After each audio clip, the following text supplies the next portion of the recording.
Several years ago, I was in the midst of an acrimonious divorce from my then husband, full of crazy allegations and typical angry filings centered around the custody of our child.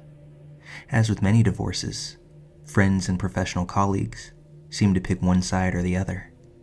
In my case, there was one sort of professional contact who reached out to me after hearing about the divorce, who offered to be a witness for my case because of some experiences he related that I had been previously unaware of regarding my ex's behavior while out at networking events or weekends away.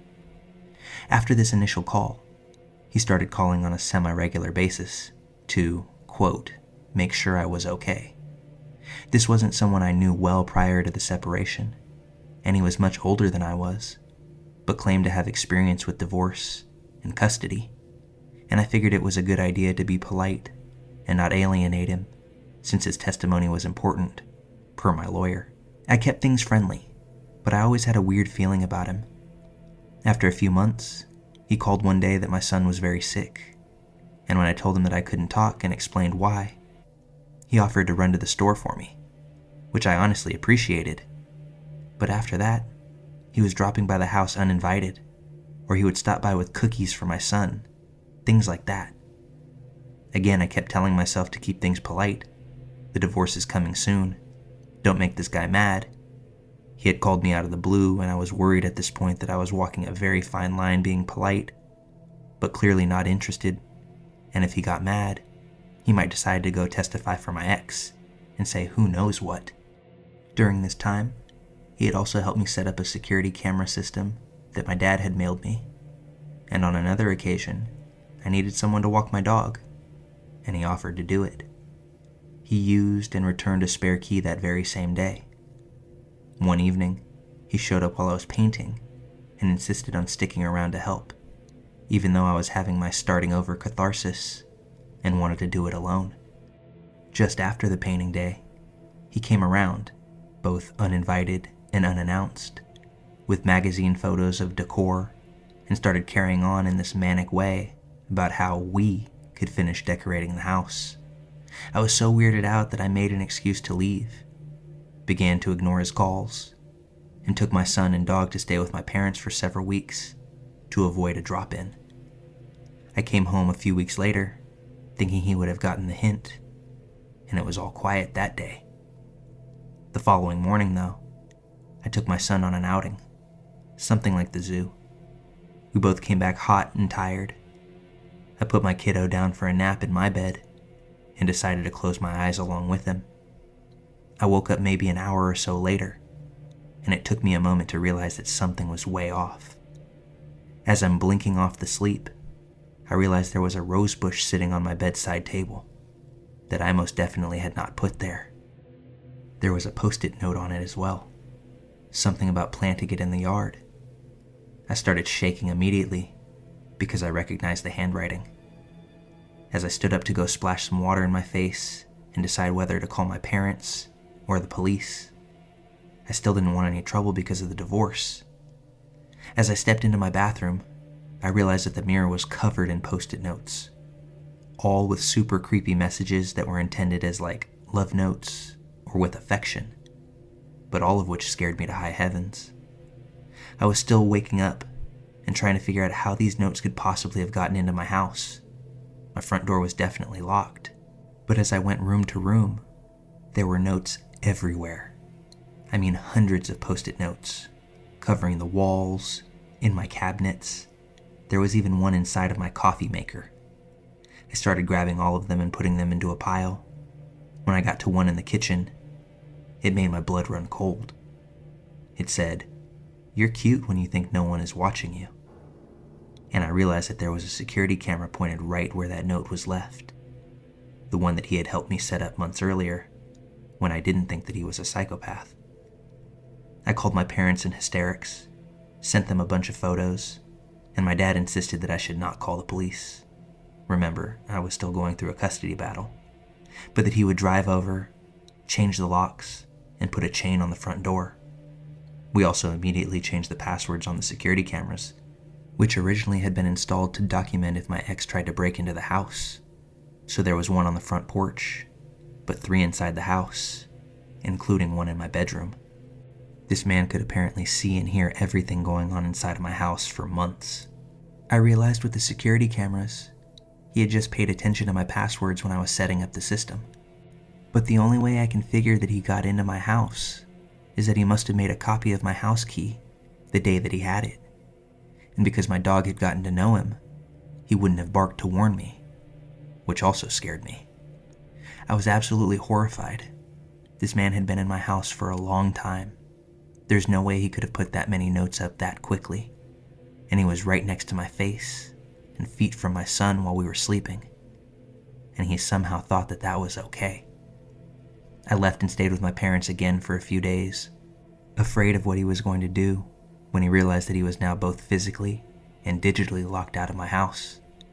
When I came home, my son had gone to his dad's for the night, and I was home alone, on the phone with another friend from out of town. About 10 p.m., this man showed up at the door, pounding on it, trying the locks, screaming obscenities, and demanding to be let into his house. Gone were all the niceties. This was someone completely furious and derailed. All I could do was hide in my bedroom until he left, what felt like an hour later. This was St. Patrick's Day, so I'm positive that he had been drinking. After that, there were several other times someone would start knocking on the door in the middle of the night, always when my son wasn't home. I think he was crazy, but not that crazy, and figured if I called police, he would get in more trouble if my son was there. But he knew the schedule, so I knew it was him. He tried reaching out using fake social media accounts several times, always getting blocked. Years later, I discovered that he had friended my mom on Facebook and was therefore still able to see all the photos of us that she posted or shared. And there was a huge argument when I saw a conversation they were having about me and how he could get back into my life. I sold that house 2 years later, still finding new notes even as I was packing. And I'm more than relieved that he no longer knows where I live. I don't post photos of my new house online, not the front anyway. And I have changed the privacy settings on my social media accounts. I avoid all the places he used to go, the networking events he attends, and I stay as under the radar as possible. I could never bring myself to play back the security camera videos because I was traumatized enough and didn't want to see just how much danger we could have been in. Hopefully he never sees or hears this post, but you know who you are, and I just hope our paths never cross again.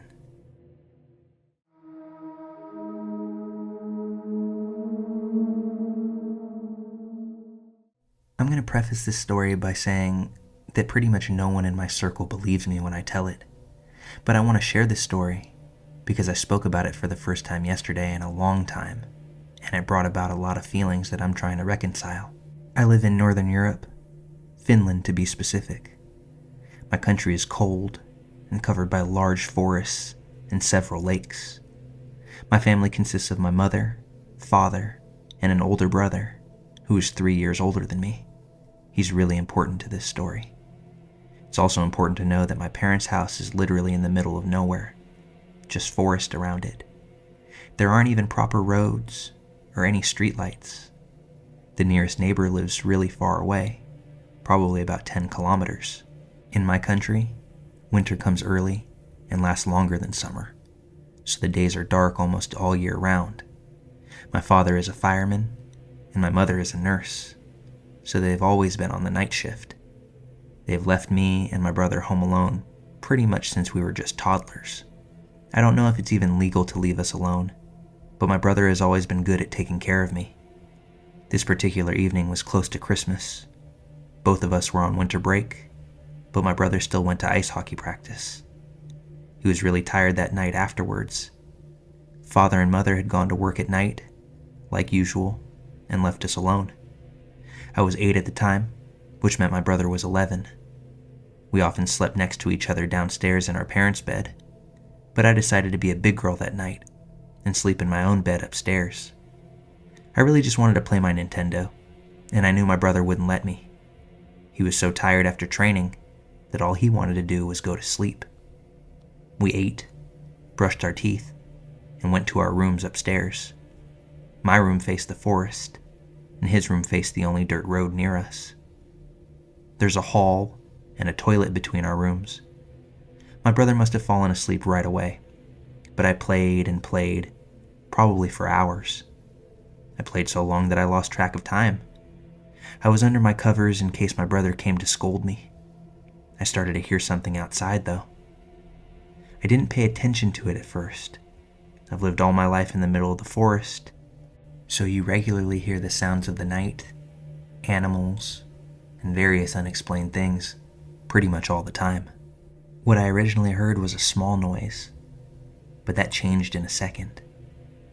Someone started shouting, almost screaming.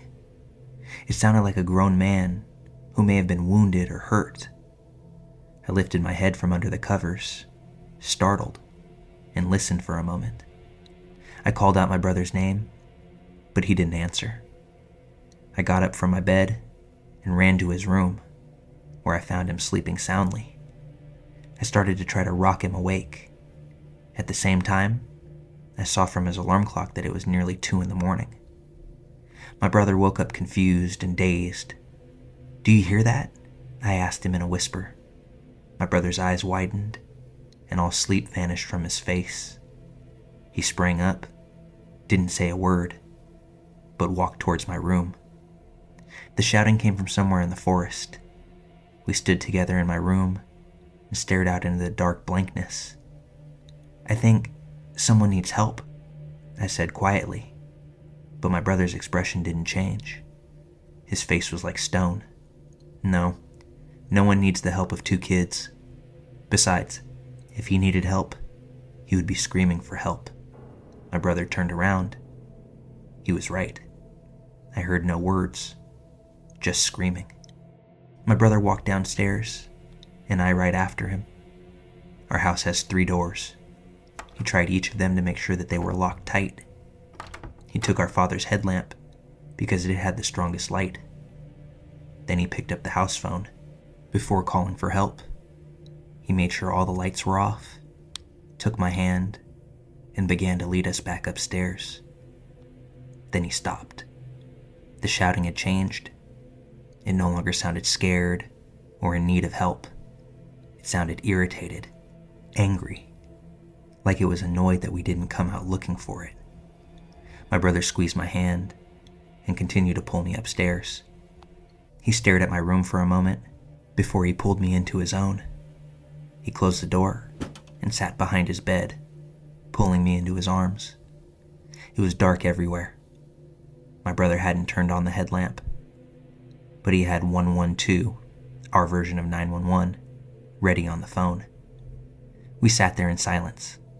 The sound had come closer until it was clearly behind the window of my room.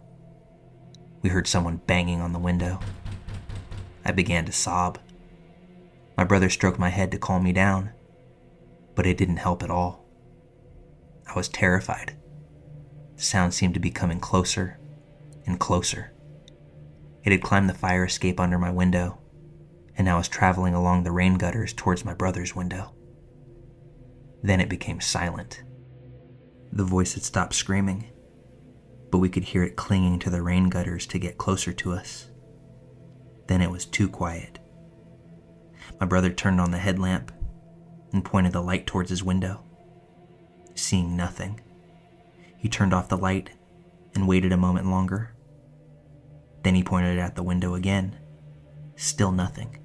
Before he could do this a third time, there was a large crash, as if a big pile of snow had dropped from the roof down to the terrace.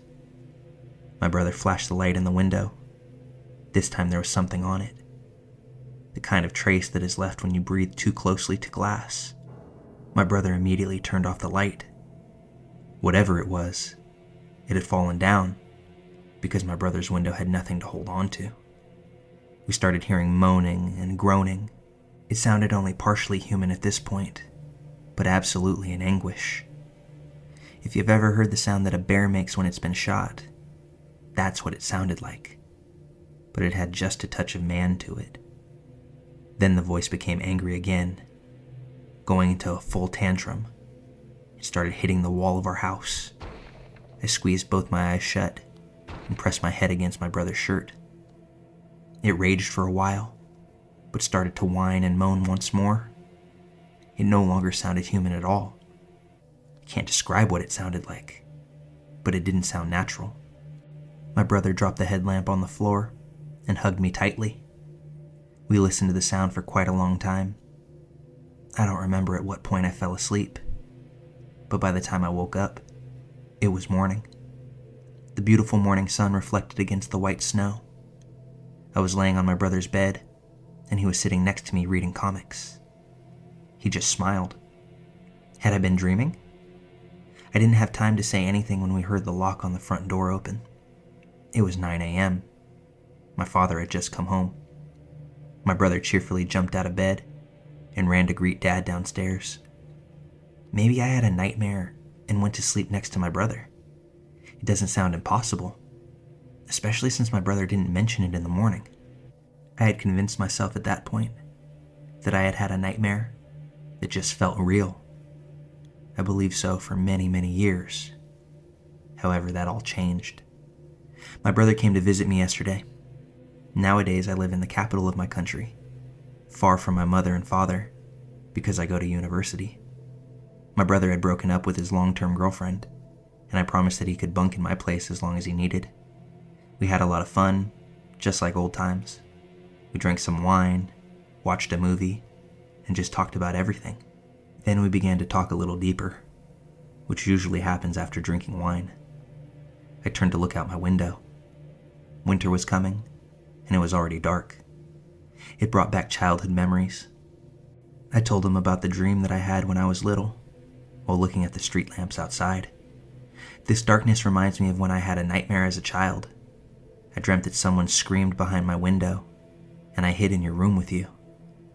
Wasn't I a strange little girl?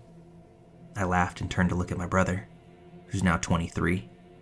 He's huge, into bodybuilding, and his blonde beard. He looks a bit like a Viking, and the look that I saw on his face then, I had never seen on him as an adult. He looked at me with wide eyes, pale, like he had seen a ghost. I freaked out a little bit. "What?" I asked awkwardly. "You remember that?" he asked. He got quiet again. "What do you mean? It was a dream." My brother looked really startled, as if I had dug up a memory from his mind that he had wanted to forget. My brother shook his head. "I thought you wouldn't remember that. You were so little. I hoped that you would forget." My brother looked at me blankly and told me his side of the story. He told me how I had fallen asleep in his arms from exhaustion. He pushed me to his bed, but he didn't fall asleep that night. He sat by my side all night, just like a guard dog. The morning had begun to dawn. The sound began to fade, until it just disappeared. My brother still couldn't sleep, though. He decided to start reading comics to pass the time. When Father had come home, my brother had gone out to look for tracks. But since it had snowed all night and morning, any tracks were covered. For the next week, my brother visited my room several times a night to make sure that I was sleeping safely. We started talking more about what happened. Neither of us ever mentioned what happened to anybody. I asked him why he didn't call 112, but he just shook his head. Who would have believed me? He was right. It would have sounded like a prank invented by little boys. My brother also said he was annoyed that he didn't flash the light to the window sooner. He would have wanted to see what the creature or person looked like. I was just happy that I hadn't seen anything. I'm also happy to know that I'm not crazy. It wasn't a dream. I have a witness. My brother experienced it too, and he remembers it better than I do. But no one else seems to believe me, nor would anybody believe him. Of course, it's also possible that somehow we created the whole thing in our heads. We have no physical evidence of what happened, and it did happen years ago. It's very possible that we were just kids with overactive imaginations. I'm certainly not denying that possibility. But if we both have a recollection for something that we never spoke about, it's much more likely that this did indeed happen, and that there was someone or something climbing on our house that night, trying to lure two children outside.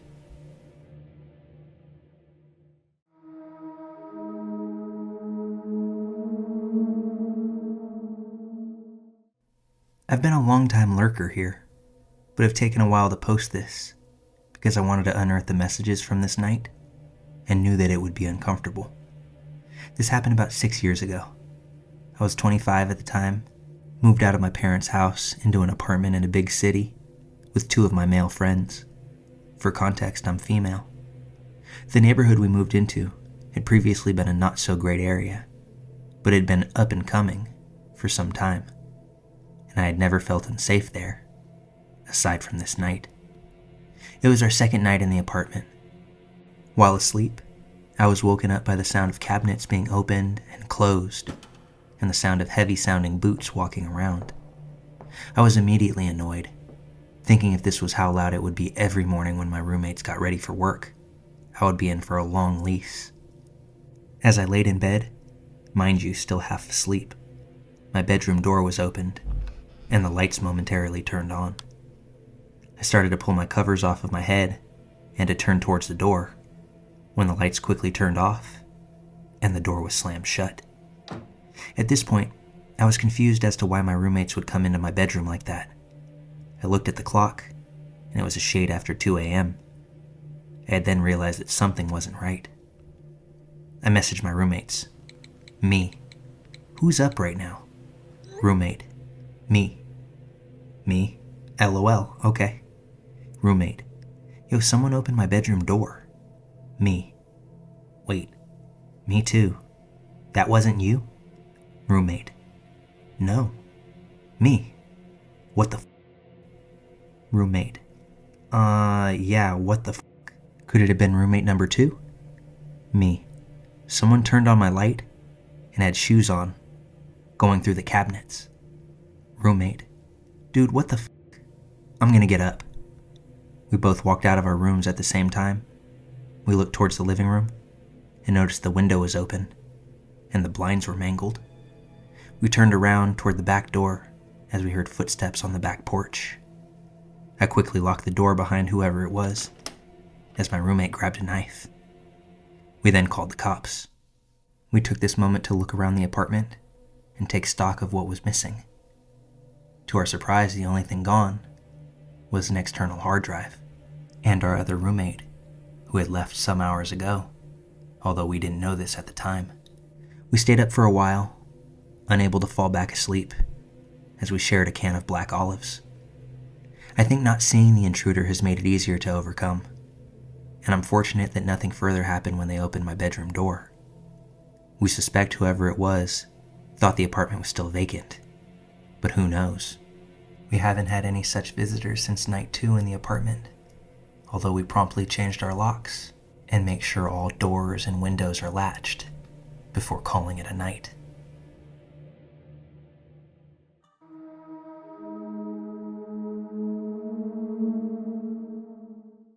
I grew up out in the wooded country in Illinois, on a short dead-end street, about 10 miles from the nearest town. There were 7 houses in the area, spread out on 2.5 acres of wooded lots. There were no large wild animals there, and people didn't meander there or show up lost. Actually, lost folks or large animals wandering around never happened in the 20 years that I lived there, so please keep that in mind for this story. When I was a young girl, in my early teens, I had a good guy friend a few years older than me who lived next door, Terry. Terry was allowed to go out with his friends much later than I was, and he would sometimes tromp over to my yard after getting home late and throw rocks from the gravel area outside my window to chat.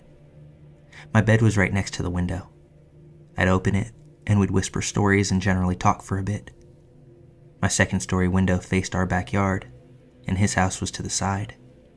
I could see his house from my window over the shrub trees and the walking path to his driveway as well. I'd often know if he was out, the light was on over the side door entrance, or if he was already home and the light was off. One time, during the summer, when my window was open, I heard a car in his driveway dropping him off. I was probably 14 or 15 at the time, and it was just around midnight. I heard Terry get out of the car and begin to talk to his friends. But soon his friends were pulling away. I softly called out, as loud as I could without waking my parents, asking Terry to stop by and chat. He didn't respond though, as he probably didn't hear me. Then I came up with a not-so-brilliant idea to sneak outside and try to scare him. I'd spent many years in the woods, learning how to blend in and be silent.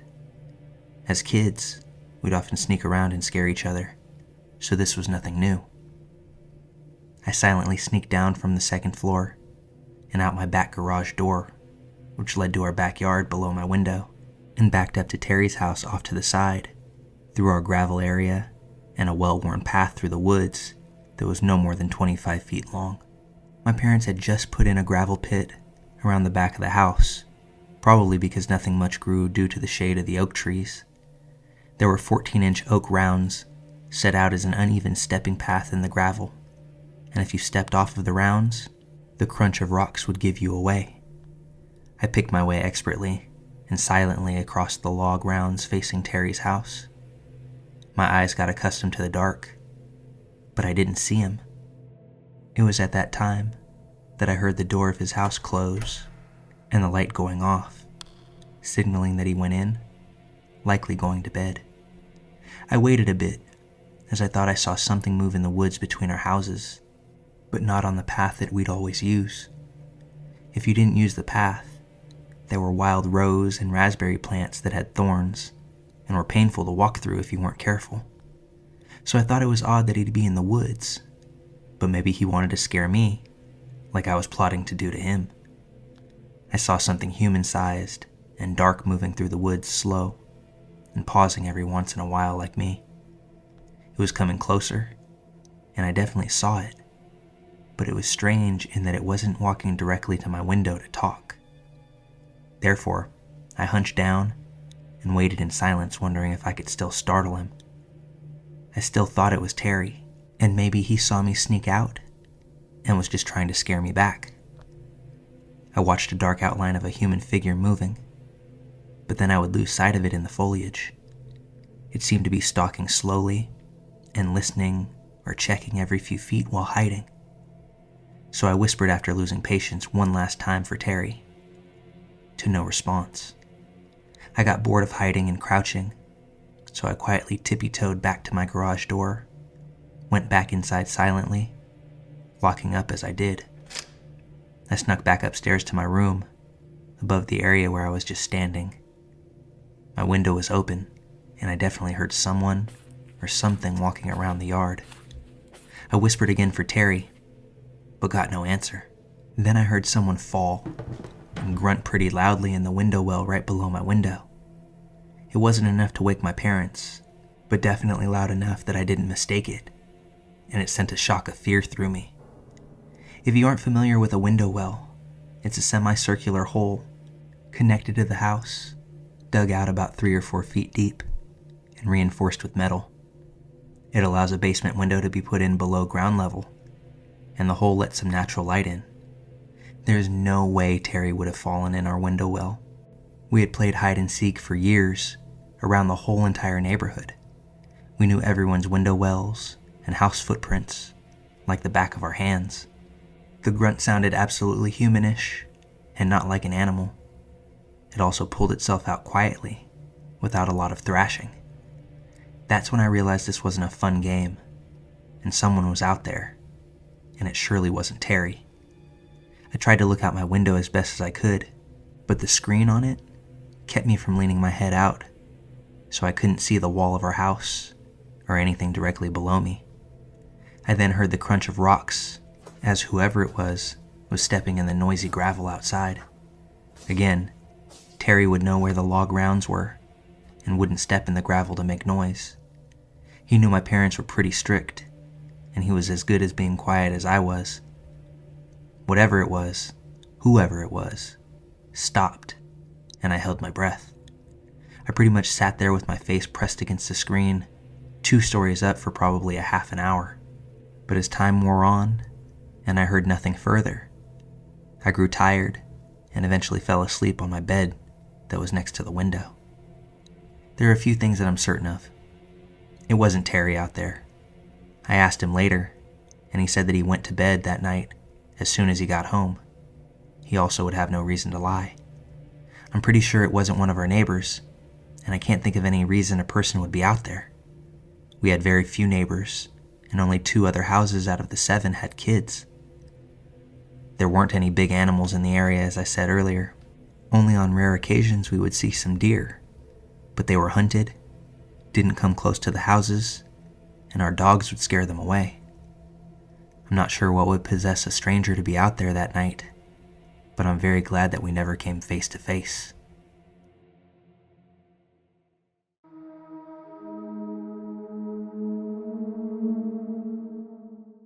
For a little context, this story happened about 20 years ago, just after Christmas. I had turned 6 a month prior. My mom went out one day and left my then 16-year-old cousin to look after me and my 2 older siblings. Brother was 8, sister was 11. My cousin decided to take us out to the city, which was 10 minutes from where we lived. We took the bus, walked around the city in incredibly unsafe neighborhoods with basically another child responsible for us. After a few hours, we got tired and decided that it was time to go home. The city had a central area for the buses. Not a bus station per se, but like a huge, perfectly square field with some plants and flowers as well as bushes.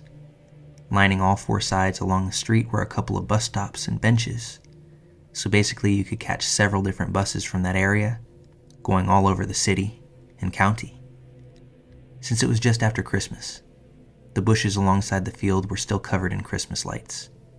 As we waited for the bus, I began to wander away as I admired the lights, and my cousin was none the wiser. At some point, I heard a man say hi. I looked up from the bush and he was smiling down at me. Thinking back on it once I got older, it was clear that he was homeless and was most likely on drugs. He had longish brown hair that was wet, teeth that were black along the gums, and his clothes were incredibly dirty, torn, and he had several jackets on. None of this really registered in my 6-year-old brain, so I just smiled back up and said hi. He asked if I liked looking at the lights, and I said yes, they're very pretty. He said, and I'll never forget this exact sentence, "If you like Christmas lights, I've got some really cool lights at my house that you'll love. Would you like to come see them?" I eagerly said yes, so he reached down his hand to me, and I took it. We started to walk away, and were headed to the corner of the field where a few big buildings were. He said his apartment was just a couple of blocks away, so we were headed around the corner of the building when my other arm jerked backwards, and I turned to see my sister pulling me away from this man. He didn't say a single word, just instantly took off running. It took me a few years for me to fully grasp the danger that I was in. My brother and sister talked about what happened a lot, and just how scary it was. When I finally got a little older, I finally appreciated just how terrifying it was, and how close I was to having my life change, or end. If I had rounded that city corner with him, they never would have been able to find me in time, because they wouldn't even know where to start looking before we disappeared around the corner, vanishing into the midst of the city. This is still something that we bring up sometimes to this day, and it's frightening every time it comes up. I almost put myself in tears just recounting this story now. Watch out for your little ones, and be careful when you decide to let children watch other children.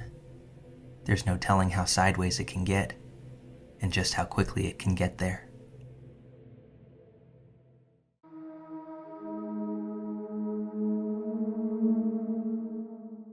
The wife and I live in a decent area. Nicely cared for homes, trimmed yards, fairly friendly neighbors for the most part. However, we're just a couple of houses off of a main street where there are a number of duplexes. We rent in a converted home from the early 1900s that's a duplex too, so I'm not throwing any shade.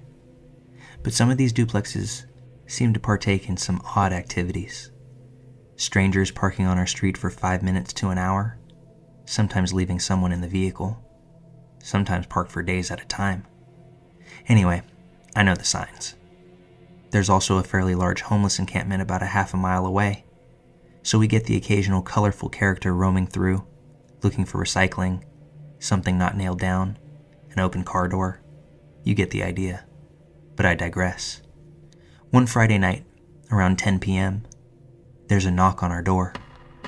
No one visits us without a heads up or an invitation, especially that late. But I thought maybe one of our neighbors needed something. Now, I'm a bit paranoid. Security conscious is a better way of saying it. So I never just go open the door. During the day, I would look out a side window before looking through the glass at the top of the door. But due to the hour, it's dark out, so the side window isn't even an option.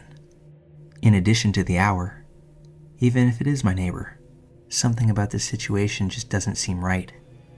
So I grab my handy dandy, I'll let your imagination fill in the blank here, walk over to the door and flip on the porch light.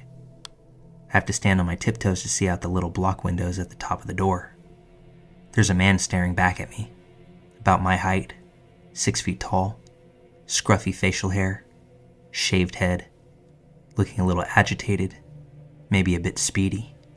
He says that he's looking for somebody, but I can't hear it through slurred speech. I ask, "Who?" He says, "Kevin." I tell him that there's no Kevin here. The man looks back at me and says, "He said that he'd be here." I tell him, "You got the wrong address, or maybe you got fished." Stranger says, "Can I come in and use your phone?" I quickly say, "Nope, good luck."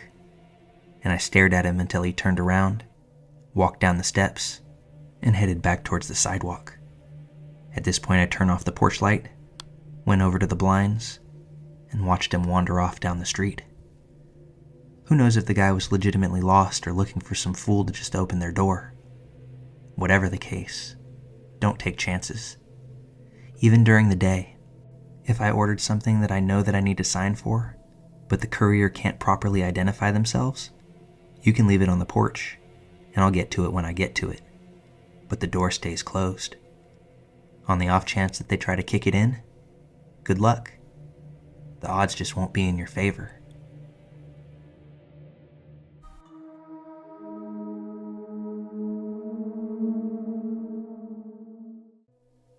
After spending an entire slow day at work reading through this sub, I now want to share my little story. My childhood best friend, Marie, and I were around 11 or 12 years old at the time. Marie's family had their own campsite in a provincial park about 2 hours from our hometown, and would spend the entire summer each year living in their camper out there. This particular summer, I was able to go and stay with them for a week, and we were excited to spend our time adventuring around the park, the forest, and the lake. On the last night I was out there, we decided we wanted to hurry down to the ice cream shop by the lake before it closed. It was early evening at this point, still pretty bright out, but beginning to lose light. The path we took was down a short slope right next to the main road with maybe 10 feet of thick brush and trees in between. On the other side was the forest, with more tall, thick brush, as well as towering ancient trees. So we were walking along, not seeing a single other person on the path in front or behind us. We all of a sudden hear rustling and snapping of branches, similar to the sound of maybe a deer or another animal moving through the woods. I wouldn't have thought anything of it, but then the sound of running footsteps follows. Marie glances back over her shoulder and lunges for my arm, urging me under her breath not to look back. At the same time, the sound of running stops. I don't know why I didn't ignore her and get a look myself.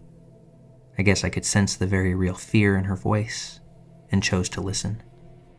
We both start to panic though, getting that feeling like when you're running up the stairs after turning the basement light off. We pick up speed as much as we can without breaking into a full sprint, knowing that the plaza of the park that has the ice cream shop, a carousel, and more importantly, people, is only about a minute away at this point. The path soon breaks, and we find ourselves in the parking lot. Suddenly, Marie steers me hard to the left, heading towards the lake and the boat rental, instead of continuing straight to the plaza. And I go along with it silently, understanding that ice cream is no longer of interest anymore. Marie is clearly panicking at this point. We're both looking around, but it seems whatever scared her is nowhere in sight. Marie walks up to the boat rental, gets us a kayak, and we climb in and begin to paddle towards the middle of the lake. As we paddle, she tells me that there was a man behind us, and that man had stopped running at us very abruptly upon making eye contact with her. He had been wearing a long black coat with the hood up, despite it being the middle of July. He had a terrible smirk on his face, and she swore that as he stopped running, she saw him put something shiny away into his coat. He appeared to have just emerged out of the bushes after we walked past, given the sounds we heard right before he came running onto the path. We reach the center of the lake and stop our paddling. I pull out my Nokia brick phone that my parents had, thank God, given me just in case. I hand it to Marie and tell her to call her parents to come pick us up. As the phone rings, I see her look out past me towards the shore and go pale. She lifts a hand to point at what she's seeing.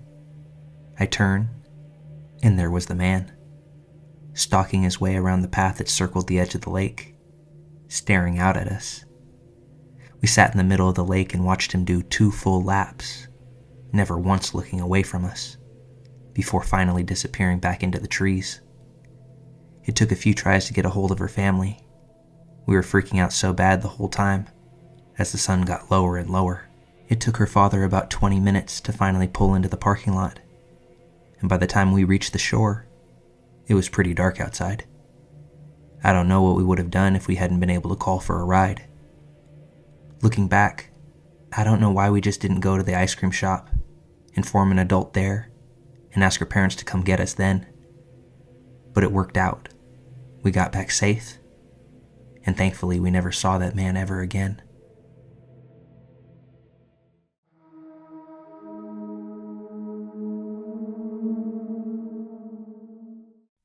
I was standing at a bus stop with my groceries on a Sunday morning when an older man decided to approach me.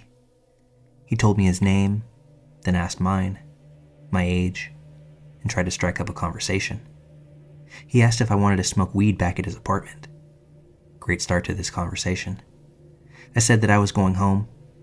He offered to call his taxi and dial the phone number in. I looked at the phone screen and asked why he didn't just use Uber. He responded with, "That doesn't work with my phone," despite the fact that he was clearly using a standard Android operating system. He spoke in Spanish for about 30 seconds, so the only part that I understood was him stating the name of the intersection that the bus stop was at. After hanging up, he asked if I lived with anyone and if they'd be expecting me back soon, to which I replied that I lived with my father. He seemed high, or maybe just not all the way there during the encounter, and whenever there was a lull in the conversation, he would repeat, "You're so pretty," in the most dope-addled voice I could imagine. At this point, I was extremely uncomfortable and thinking of a way to exit the situation. I went to apply a layer of lip balm. He suddenly touched my face and wiped the excess off my lips, then grabbed my chin as if he was trying to kiss me. I shoved him in the chest, then picked up my grocery bags and curtly said, "I have to go. Bye." He shouted, I'm sorry," as I headed towards a stop on a busier street. A few months later, I read in the news that a man had tried to lure a 14-year-old boy into his car a few blocks away from where I ran into this creep. I wouldn't have made the connection if I hadn't read the teenager's description and saw the police sketch. It was a dead ringer to the creepo that I ran into. What stuck out most to me was the height. I noticed he was only a few inches taller than my 4'11", and the boy's description described him as being between 5'1" and 5'3". I'm not sure if they ever caught this guy, but I haven't seen him since. It was definitely unsettling, but I'm struck more by his unsophisticated and obvious tactics. I felt like I was playing the tutorial for a video game about not being kidnapped. Plus, cannabis is legal in my state now. Nobody needs to hang out with old weird guys to score anymore. I bet all he had was shitty ditch weed anyway.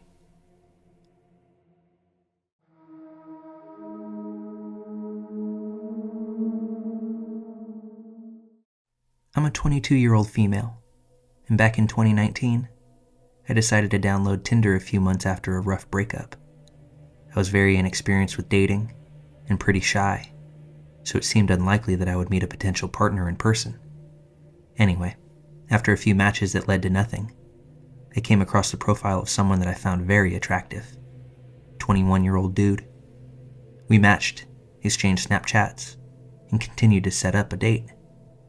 Our very first date was relatively normal and enjoyable. We saw a movie, and by the end of it I felt like we hit it off. However, our relationship was extremely short-lived. Not long after I had agreed to be his girlfriend, after about a month or so of going out, he began to behave very erratically, and would sometimes fall completely silent in the middle of a conversation, ignoring every attempt that I would make to ask him what was wrong. He became hot-tempered, slamming doors and speeding on the road when he was mad. I started to feel really uncomfortable about our relationship. This went on for about a few weeks, until one night, when we were on our way to have dinner downtown, he fell silent mid-conversation. I became extremely anxious as he pulled into a nearby parking garage, wondering what I had done to upset him this time. As we parked, I decided to ask him what was wrong. To no answer. When I asked him again, he shouted at me to shut the f*** up. I was completely frozen for a moment, but upon regaining my faculties, I got up the courage to tell him that we were done. I gathered my belongings from the car and walked over to the nearest coffee shop to call an Uber. It was fairly late at night, so I walked as fast as I could, hoping he wouldn't follow. When I made it to the shop, I noticed that I had several missed calls from him. When I made it home that night, I blocked him on all social media and decided to never contact him again. I'm fairly familiar with the dynamic of toxic relationships, and I knew that if he could talk to me that way, completely unprompted, it was likely that he was capable of much, much more. About a week goes by, as I start to settle my emotions a bit. I decide to confide in a friend, who had never met this guy by the way, about what happened, feeling completely embarrassed the whole time. A few nights later, I receive a text from the same friend. It was a screenshot of an Instagram DM from someone that she didn't follow, my now ex. It said something to the effect of, "Hey, I'm sorry we're having to meet like this, but so-and-so is ignoring me, and I need to talk to her." My heart absolutely sunk after reading this. I decided to message all of my friends separately and let them know what had happened, just in case it happens to them too. Later that week, I start receiving several DMs from various accounts, all without profile pictures or previous posts. Eventually, I gave in and responded to one, asserting that the relationship was over and that I didn't want to hear from him again. I blocked the accounts immediately afterwards. As time went on without hearing a word in weeks, I figured I had reached the end of the situation. Until one morning, while I walked to my car, I noticed something dangling around the handle of my car door. It was a necklace I gave him. He had only picked me up once from my house before. The thought of him driving to my house, about a half hour from his place, earlier that night, freaked me out. I was shaken up for a while. It was by no means an expensive necklace, and I had the exact same one, but I kept it pushing. I thought maybe it was his way of acknowledging that we were done. 2 months later, I was working my job at a small boutique near my house, where one of my responsibilities involved answering the phone several times a day. So when the phone rang, I thought nothing of it. But when I picked up, I immediately recognized his voice. He started rambling about wanting his sweatshirt back, but I hung up before he could finish. That was the last time I would ever tell someone I was dating where I worked. I was completely losing it at this point, especially considering he had never called me at work while we were together. This led me to wondering, how did he even know when I would be working, which day, and what time? I told my older sister of the situation, and her being very protective, she decided to message him herself. She told him to leave me alone, and even offered to give him back the sweatshirt for me. He refused and insisted on meeting up with me in person to get it. When it became abundantly clear that he didn't actually want the sweatshirt back, she threatened him with a restraining order, to which he never responded. And that was officially the last time that I ever heard from him. The torment, the appeals, the unrequested messages lasted longer than the relationship even did. I'm not sure what I did to deserve all the unrequited attention, but I'm glad that it abruptly ended when it did. Ladies, feel no shame or embarrassment when confiding in others about the creepiness that you're exposed to. And fellas, maybe just don't be so damn creepy.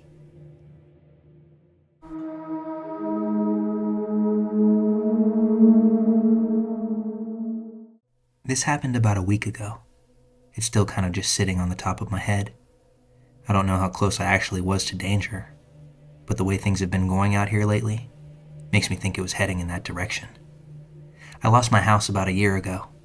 It went down in a hurricane, and I've been staying in different places since then while I'm getting back on my feet.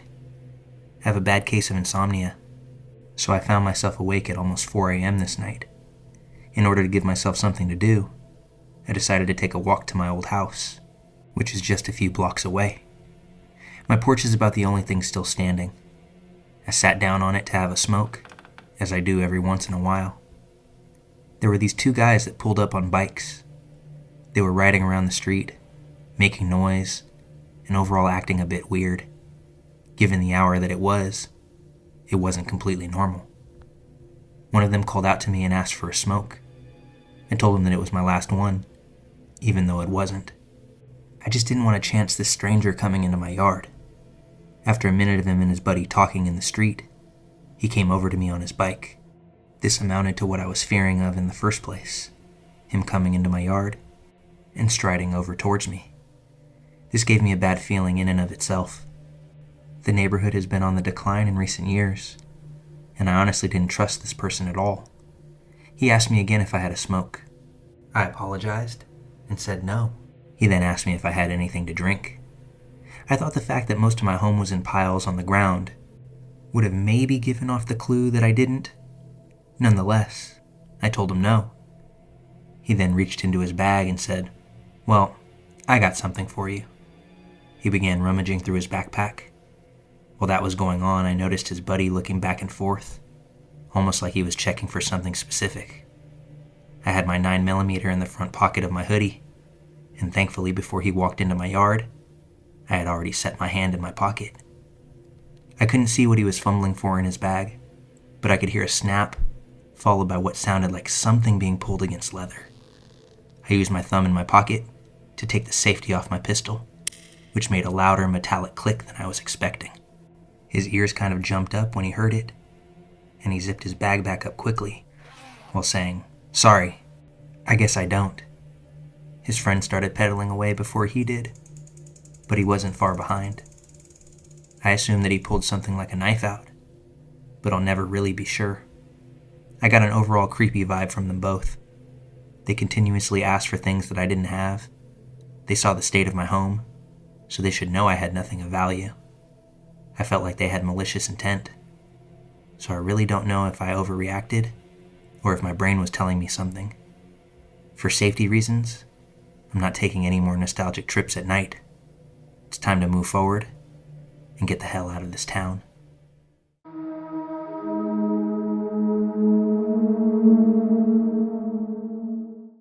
I just got back from a family vacation in Los Cabos, Mexico. We stayed at a nice Westin resort, and usually around 9:30 p.m., my family would head back to their rooms to go to sleep. Naturally, as a 25-year-old guy, I wanted to stay up, party, or go drinking at bars. But my older brother was working remotely and wouldn't be able to go out with me. After the family went to bed, I went out to a bar around the corner from my hotel and ended up befriending the locals there, as well as a 29-year-old guy from San Diego named Luke, who was there for a wedding. We started hanging out every night after my family went to sleep, and on the third night of the trip, Luke asked if I wanted to meet him in downtown Los Cabos with his friends. I really would have liked to, but I was at an important dinner with the family that went on later than usual. I just ended up staying at the resort that night. The next night, however, I met him at this huge Pablo Escobar-esque mansion that they rented on Airbnb, and he told me how good it was that I couldn't make it out the night before, due to a terrifying experience that unfolded the entire night. He explained to me that the night before, his buddy was taking a piss outside, and someone approached him and held out a key with a bump of coke on it. Without thinking, the friend snorted the bump, and the guy who offered it was now demanding that he buy an $80 bag from him. The friend was drunk and refused, while getting pretty aggressive towards them. Things went from bad to worse as the guy who offered the bump started following their group from bar to bar for the next 3 hours, taking pictures of the friends, but also staying just far away from the group that it wouldn't raise the suspicions of those around. At some point, another group of men had joined this creep. They were now following behind the group, claiming to be affiliated with the cartel. They warned that if Luke's buddy didn't pay them, they were going to call their boss. Luke eventually went over and tried to smooth things over as best as he could. They told him his friend had stolen from them, and it was going to cost him his life if someone didn't pay up. A cartel member also pulled up his shirt, revealing a pistol tucked in his waistband. Luke did the right thing. He remained calm while offering to take them to an ATM and pay out of pocket $160 so they could all just be left alone. The group of men obliged, following closely behind Luke as he made his way over to an ATM, snatching the cash out of his hand the moment the ATM spat it out. They threw an empty Coke bag in his face and abruptly left. Even after him doing all of this for his friend's safety, the friend denied any responsibility or wrongdoing, and even had the audacity to blame Luke for trying to help by getting involved. He also didn't offer Luke a single dollar in return. After this event happened, Luke got robbed again in the same night by a girl who ripped his gold necklace right from around his neck. His friend was cool to me, but sounded like a real asshole after Luke had explained this. Poor dude was just trying to be a good friend and was met with zero gratitude, only to be victimized again in the same evening, this time by a different gender. Needless to say, I'm pretty happy I didn't make it out to meet them that night. I also think that things could have gotten a lot worse for them had Luke not offered the cartel members any money. Be careful out there, and never accept free drugs from a stranger on the street in Mexico, or really anywhere. Nothing in this life is really free, and there's no telling what the actual cost may be.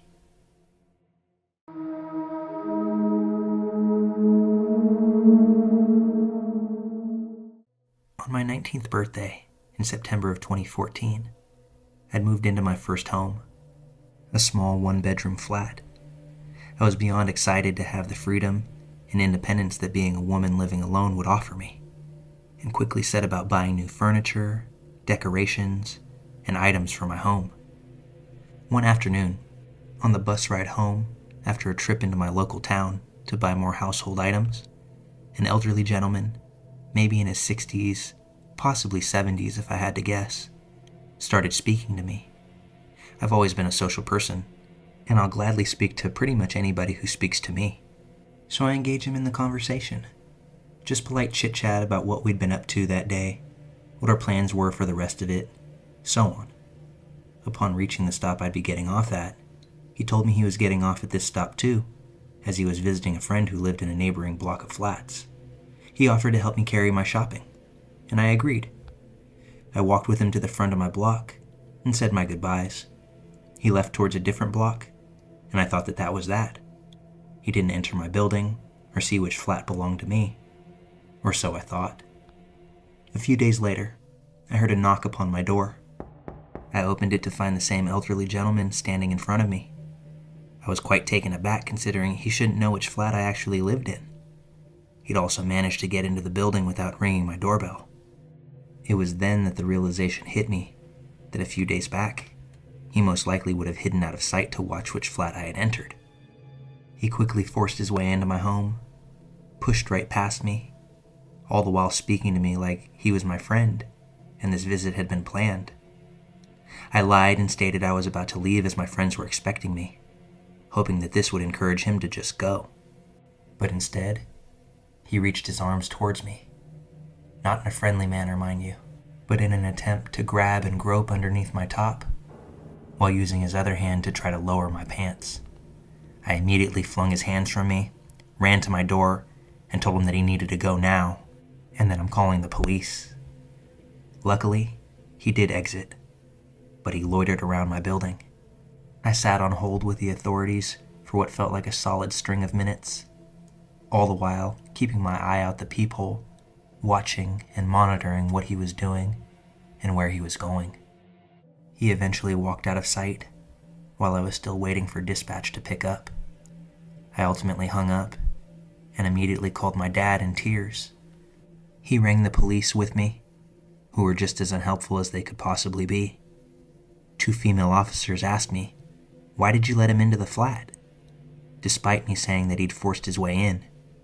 They encouraged me not to press charges, as the name and address he'd given me in our first exchange were falsified, telling me that it would be difficult to prove, a lot of paperwork, and you'd have to relive it in court if we did manage to find him.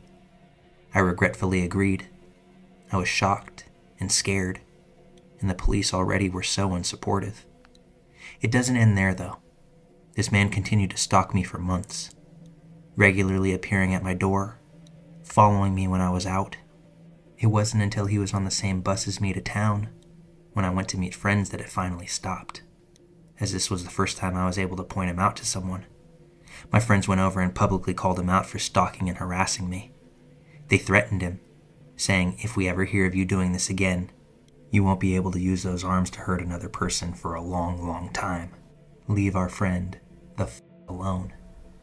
He quickly scampered away, and that's the last that I ever saw of him. But this incident shook me. It all happened simply because I was polite to a seemingly innocent elderly man who wanted to help me and make conversation. Needless to say, I've never accepted another offer of helping me carry my shopping. Be careful who you let help you. It might not be good intentions that they have in mind.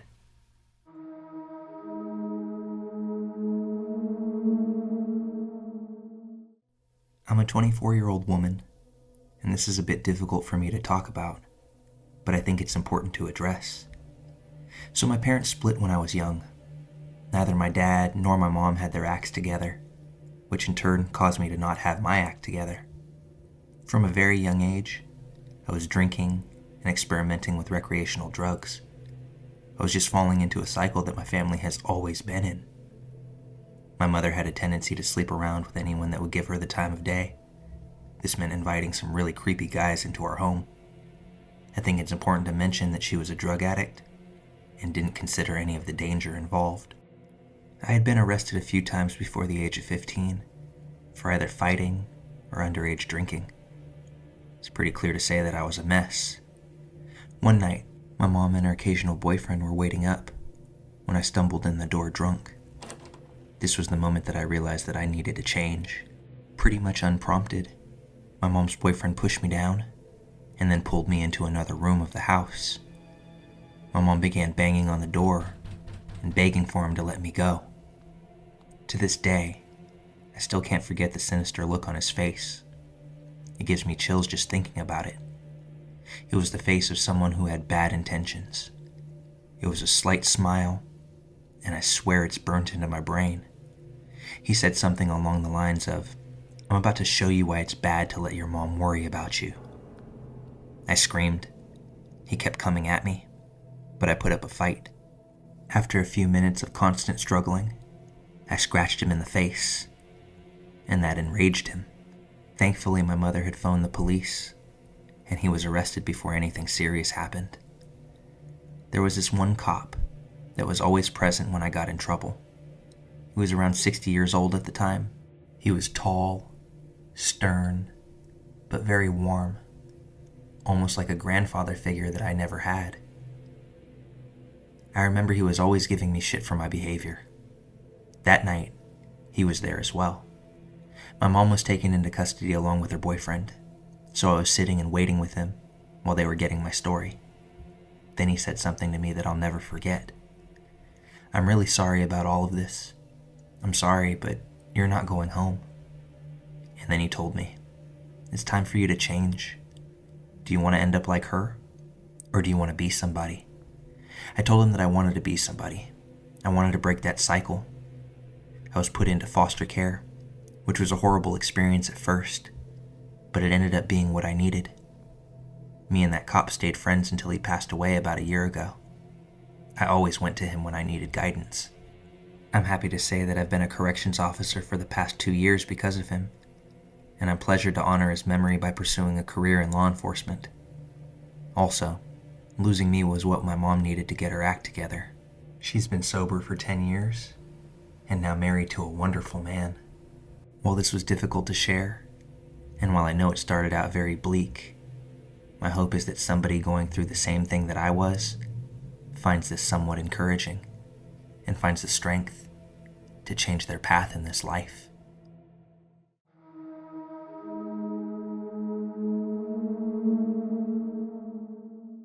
I'll try to be as brief as possible on this one and stick to the relevant events that are giving me this feeling.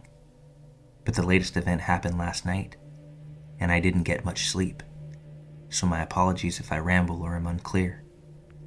My wife and I recently purchased our first home together after the birth of our daughter. Everything was as you would expect it to be for the first few months.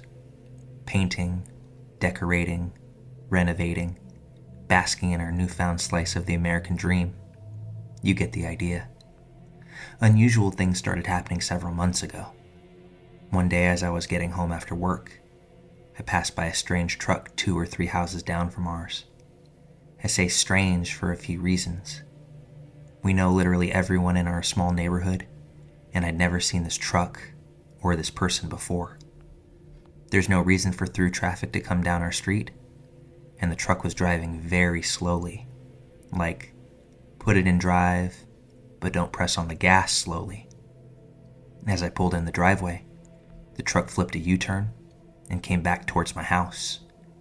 As I was getting out of my car, the truck crawled by, and the driver stared daggers at me as he passed, before he sped off. I don't like to judge based on appearances, and I like to think that I don't scare easily.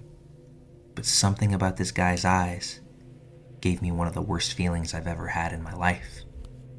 Obviously, this was a weird experience. I mentioned what happened to my wife, telling her that we should be more mindful about security.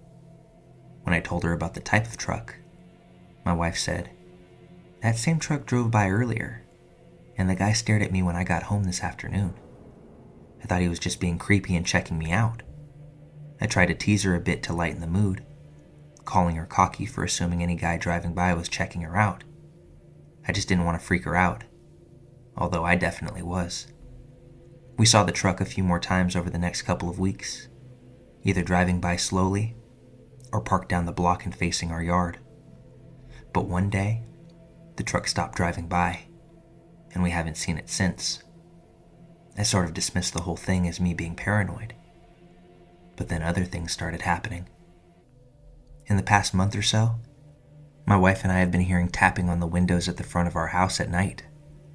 It's happened 2 or 3 times to each of us separately, and always around 11 p.m.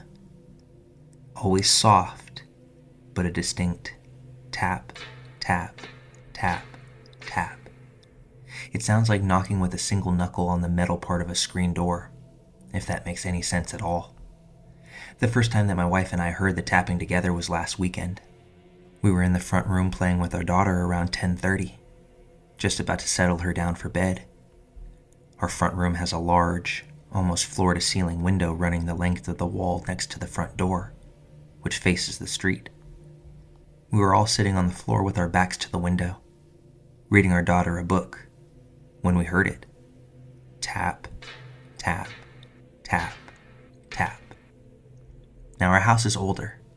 Creaks and cracks are not uncommon, but the sound was so distinctly intentional that my wife and I immediately looked at each other and bolted up out of the room. I had my wife and daughter lock themselves in a back room while I turned on all the lights and did a sweep around the outside of the house. Of course, I didn't see a thing, and was ready to dismiss the whole thing as more paranoia over something that likely had an innocent explanation. Until last night. Around 10 p.m., we heard our daughter making noise in the baby monitor. I waited a few minutes to see if she would settle down on her own, but when it became clear that she wouldn't, I got up to put her back to sleep. The layout of the room is important to visualize for this next part. The room is on the side of our house, but the exterior wall juts out a bit in an L shape, and the corner of this L is made up of windows. If you're standing in the door to the room, you're directly across from these windows in one corner, and there's a rocking chair in the other corner pointed towards the front of the house. One window faces the street, and the other faces our neighbor's house. A garden bed planted with small shrubs wraps around the outside of the house directly underneath. I was sitting in the chair getting my daughter settled down. I had a lamp on so the room was softly lit. Once she fell asleep, I stood up to place her back in her crib when something caught my eye.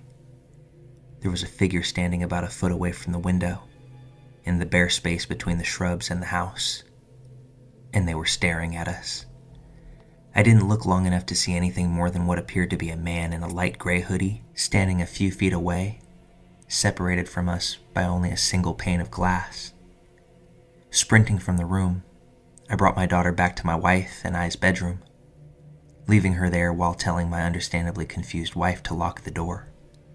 After turning off all the lights inside the house and turning on all the lights outside, I began moving from room to room. Peering outside the windows into the darkness, I couldn't see anything out of the ordinary. Whoever it was must have taken off after seeing me notice them and made a quick exit. Obviously, I had some trouble sleeping after this. I spent hours checking security cameras and going from room to room, looking out windows into the night, hoping, but also not hoping, that I would see anything that could explain what had happened. This morning, I went outside to the spot where the figure would have been standing. I thought, hoped, maybe there was a plant or something that I mistook for a person. When I got to the spot, though, I realized the figure had to be standing exactly in a bare patch of ground, about 2 feet in diameter, directly in front of that window. Part of me is still hoping that I'm being paranoid. The mind can play tricks on you in the dark, seeing things that aren't there, especially when you're a sleep-deprived new parent. But with everything that's been happening, I can't shake the feeling that there was actually someone out there last night, watching us. Please, let me be wrong.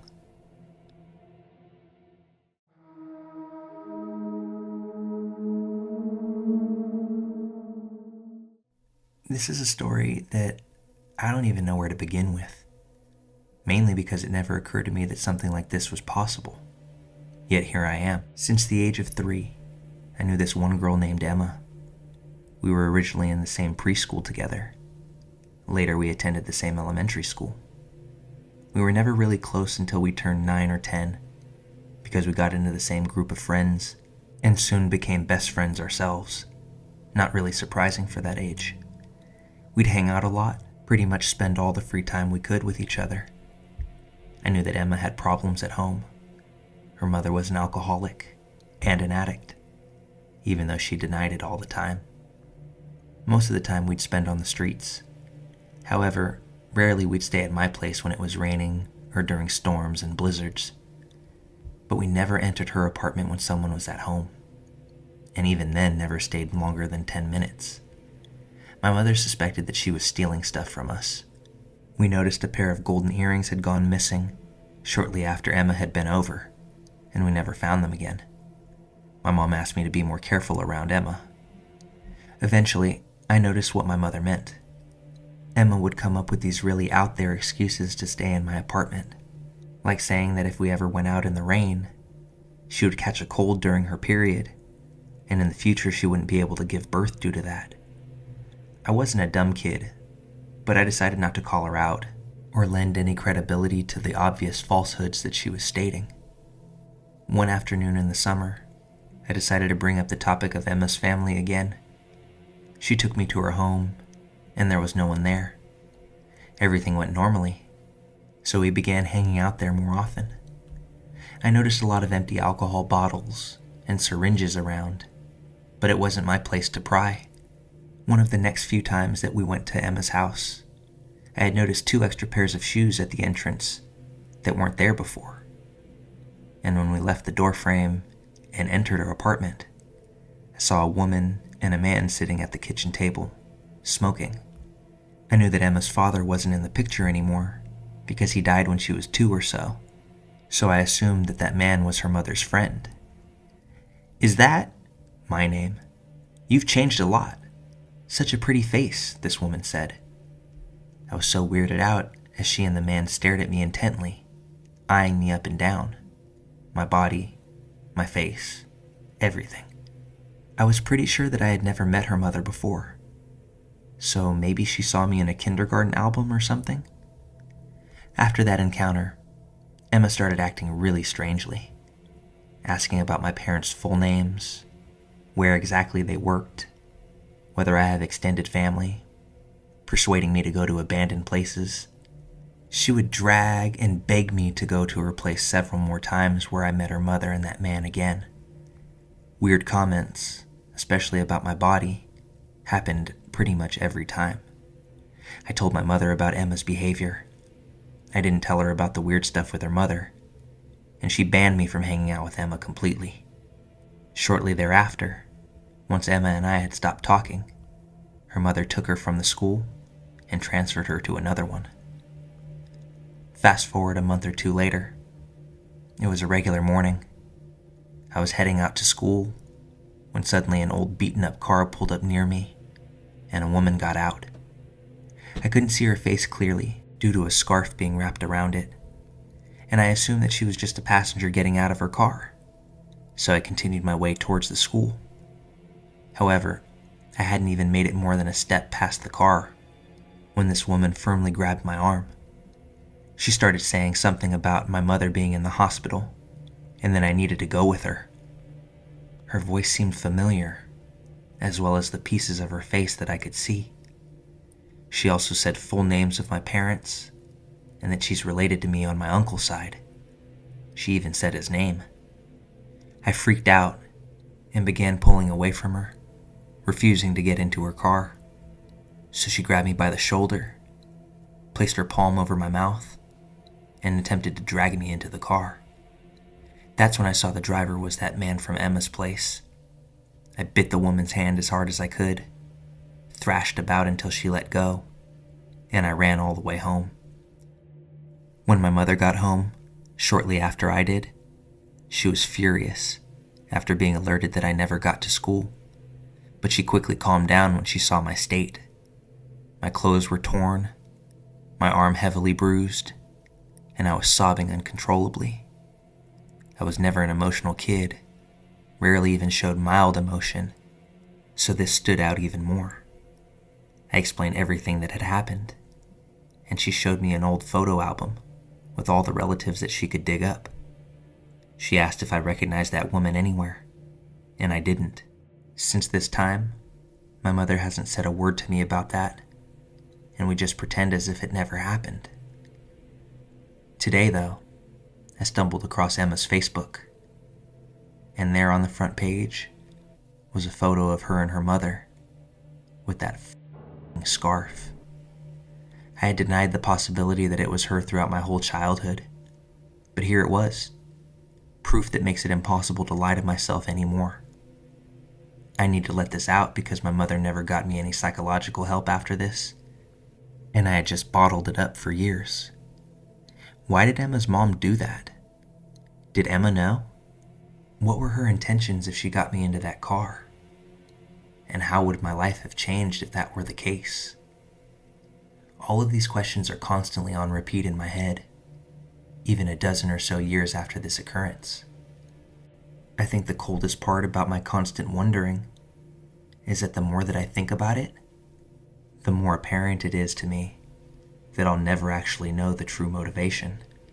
I'm proud of myself for how I responded in that moment, and if I could go back, the only thing that I would change is that I would have bitten that woman's hand even harder than I did.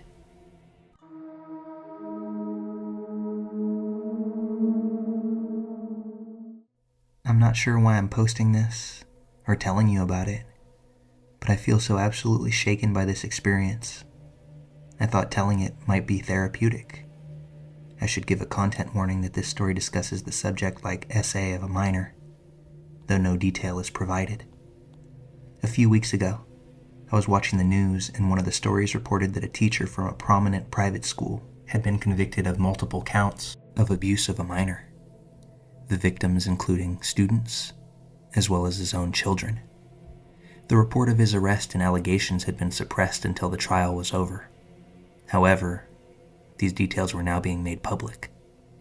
The reporter also referenced that the defense lawyers argued for a reduced sentence on the basis that the teacher had also been abused by his own father when he was a child. When the name and the photo of the teacher was shown, I almost choked.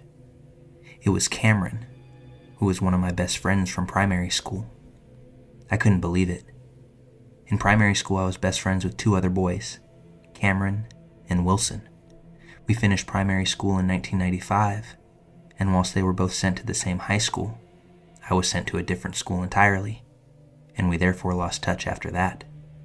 We would often sleep over at each other's houses, either the three of us or just two of us, and I started to recall memories that I had completely forgotten up until this point, all involving Cameron's father. I really don't remember things clearly, but I remember different incidents at various sleepover nights at Cameron's house. Cameron and I would be changing into our PJs before bed, and his father would come in and talk to us. I know it sounds warped, but I still remember thinking that he was doing this because he was treating us like grown-ups. I think this might have been because my family were extremely prudish with nudity, and I must have felt that nudity was an adult thing, and he was therefore treating us like grown-ups by having a normal conversation as we were changing. I know it sounds foolish, but I was around 9 or 10 when this happened, and totally innocent. Remember, this was the mid-90s, and whilst we knew about stranger danger, we didn't consider parents of friends to be strangers, and no one ever talked to us about predators in this manner. I also remembered times when Cameron and I would be taking a shower, one after the other, and his father would come into the bathroom to talk to us. I also clearly remember that I saw his father naked once, and he entered the shower just as I was leaving it. This is probably the clearest memory that I have, because it was the first time I had seen a grown-up without any clothing on, and that his nakedness was fully visible as he was standing close to me. Only now, as an adult thinking back to that experience, did I realize he was putting himself quite deliberately on display. I remember him just standing there openly before he entered the shower. I did have a vague memory that he asked Cameron and I to go downstairs, and that Cameron's mother and sister had just gotten home at that point. But as I said, none of these memories are very clear. I hadn't thought about any of this for years, and it dawned on me how innocent I was, in that I didn't realize that his behavior was totally inappropriate. I'm not saying that families who are more liberal with nudity are doing anything wrong, but knowing now that Cameron's lawyer said he was abused by his father, I started to feel sick and overwhelmed by anxiety as I tried to work out whether those experiences were linked, and if there were any more experiences that I perhaps couldn't recall. I really wanted to reach out to Wilson to see if he would be willing to discuss it. I hadn't spoken to him since we were 12, so more than 25 years at this point, but I fortunately found his profile on Facebook. I messaged him to let him know who I was and name the school and year that we finished. "Hey, this is Ryan, and we were best friends in primary school. Not sure if you saw this link, but our other friend Cameron was just convicted of child SA. I know we haven't been in touch since we were kids, but I'm hoping you would be open to having a chat with me sometime. I'm just remembering some of the things from my childhood involving Cameron's father." I left my cell phone number and waited for his response. Wilson responded that same day. "Oh my God, I saw this story too, and I'm really glad that you reached out. I've been feeling so sick about all of this, and this has opened up a lot for me as well." Wilson said that he would call that night. When he called, we ended up speaking for about 2.5 hours. His memory was stronger than mine, but that's most likely because the poor guy had more to remember. He said he was abused many times by Cameron's father during those same years. The sequence of events was almost identical to my memories. On the first nights we slept over, Cameron's father started entering the room when the boys were changing before bed. He then started entering the bathroom whilst he was showering, and he eventually entered the shower, which is when the abuse began. He said that Cameron would often be there when it happened, but had no memory of me being there. This went on for a couple of years, and ended in the first year of high school when he turned 13. It was around this age he actually started to become aware that what Cameron's father had done was wrong, and only then did he start to feel uncomfortable about it. He stopped talking to Cameron around that time as well, and they fell out of touch. Wilson never reported it or told anyone.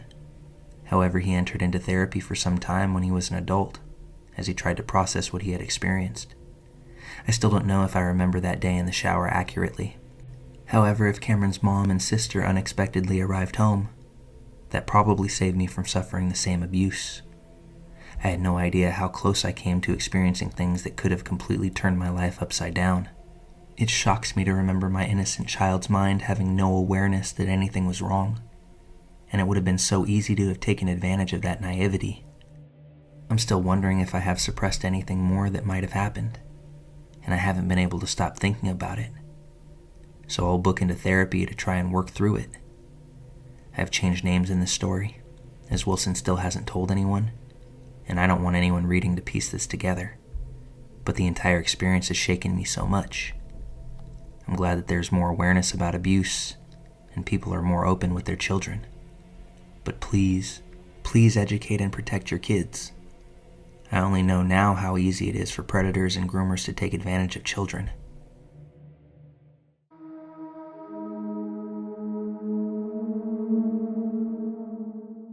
This was back in 2020, while I was still single. I'm a 44-year-old mother of two, but I look like I'm about 27 years old. I was waiting for the delivery of 2 desks for my sons, as well as office chairs, heavy things that I wouldn't be able to move on my own. My 2 sons were out hiking that day. My mom, who lives next door, was out with a friend. I had a rare quiet and peaceful day lined up, when a knock at the door rang out. It was the delivery man. He asked with a smile where he could place the items that I ordered. I asked if he would be so kind to bring them into the living room, and that I would move them from there. He smiled and agreed. After he finished moving them, he said that I had a nice home, and asked if I owned it. I told him that I did. Then he asked if I lived alone. Instantly, my instincts went on full alert. I decided to reply in a way that he wouldn't question. I snorted and then said with feeling, "I wish. I have 2 teen sons that are taller and stronger than me. They seem to outgrow clothes and shoes every month. They and their friends are over here all the time, yelling at their PlayStation games. My nosy mom lives next door. Comes over a couple times a day, especially when she sees a strange vehicle in the driveway. I have a couple of friends who are next door neighbors as well." He then asked if I was alone for the day. My same instincts were telling me that this man means me harm. I felt like he was undressing me with his eyes, and I felt sick to my stomach at the same time. So I said, "No, my sons are due back any minute now, and if my mom is outside, she'll be coming over as well. I rarely have any time to myself. Let me see you outside. My neighbor has 3 pit bulls who like to tackle people and then to lick them to death. They also do jump scares, growling, and then lunging. They'll listen to me, though." He lost all color in his face and told me he was scared to death of big dogs and that he didn't want to leave the safety of my home.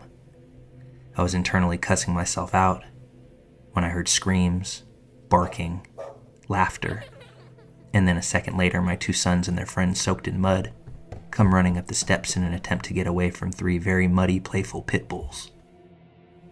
They were begging me to get the doggy treats so that they could race inside my home. I shook my head no. I told them to hold the dogs so the delivery driver could leave, and then they were going to hose themselves and the dogs off. Well, they held the dogs, and the guy sprinted for his van and took off. I was so relieved, although I didn't tell my kids a word about it. It was about 3 days later when I received a call from the company that I ordered the desks from, and they said they had received a large number of complaints about this guy and wanted to know if I had any trouble with him. I told them what happened with me. They thanked me and told me that he had been fired. Since our town is smallish, we have a newspaper, and they run a column on who gets arrested and for what. Turns out, that delivery driver had been arrested for several counts of SA, as well as battery. I realized that I could have been the next victim if my sons and their friends hadn't shown up. I was quick to let that delivery man in my house, without any question or hesitation. That is something that I won't ever do again. All deliveries can be left on my front doorstep, and my sons will bring them in. I suppose that's what teenagers can be good for. Manual labor.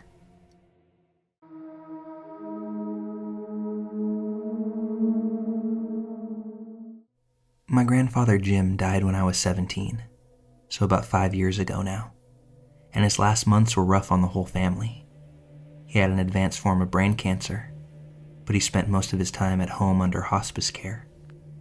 One afternoon, had to be about 2 weeks before Jim died, I was alone with my grandpa waiting for the hospice nurse to come check in on him. A man who I'd never seen before, we'll call him Dave, knocked at the door. He was wearing hospital scrubs, but he hadn't brought any equipment with him, which I found odd. I asked him if he worked for the hospital, and he simply nodded. He said this was his first shift with Jim, but that he'd reviewed my grandfather's file, and that he wanted to speak to whichever family member had the legal authority to pull the plug. Jim wasn't even on life support, so I guess Dave was using plug as an expression. I should also say that I live in a right-to-die state where euthanasia is legal, so it's not like the option had never occurred to us. But as far as I know, no member of my family had ever expressed an openness to euthanizing Jim. I told him that I had no authority to make that decision, and that my grandfather, who was now delirious and unable to consent to much of anything, had specifically said to prolong his life indefinitely, unless he was crying out in extreme pain, which he wasn't. Dave put his hand on my shoulder, as though he were consoling me, and he talked about how old people become burdens to their families, and sometimes it's best to just let go. Then Dave pulled out a bottle of pills from his pocket and said that they were barbiturates that would trigger a peaceful death. He said the coroner would determine that Jim died naturally from his cancer. I started to panic. I firmly told him that under no circumstances would he be euthanizing my grandpa at this time, but he started to untwist the bottle as he walked towards Jim's bed. I literally had to wrestle the pills from his hand, and he seemed startled by this. He played innocent and said he just wanted to show the pills to Jim. Dave knew perfectly well that my grandfather had almost no idea what was going on.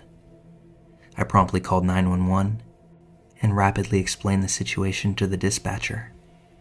Dave suddenly became very scared and bolted directly out of the house. The cops arrived within 5 minutes, and Jim's actual hospice nurse arrived a few minutes after that. Based on my physical description, the police and hospital staff were able to identify Dave as a recently fired hospital orderly.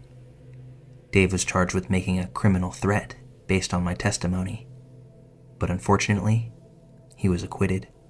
I'm not sure what else he would have had to do to get punished, aside from forcing those pills right down my grandpa's throat. Part of me hopes to never run into Dave ever again, because I don't know what I would do. But another part of me would like to explore those options given the opportunity. So Dave, it's probably in your best interest that we never meet again.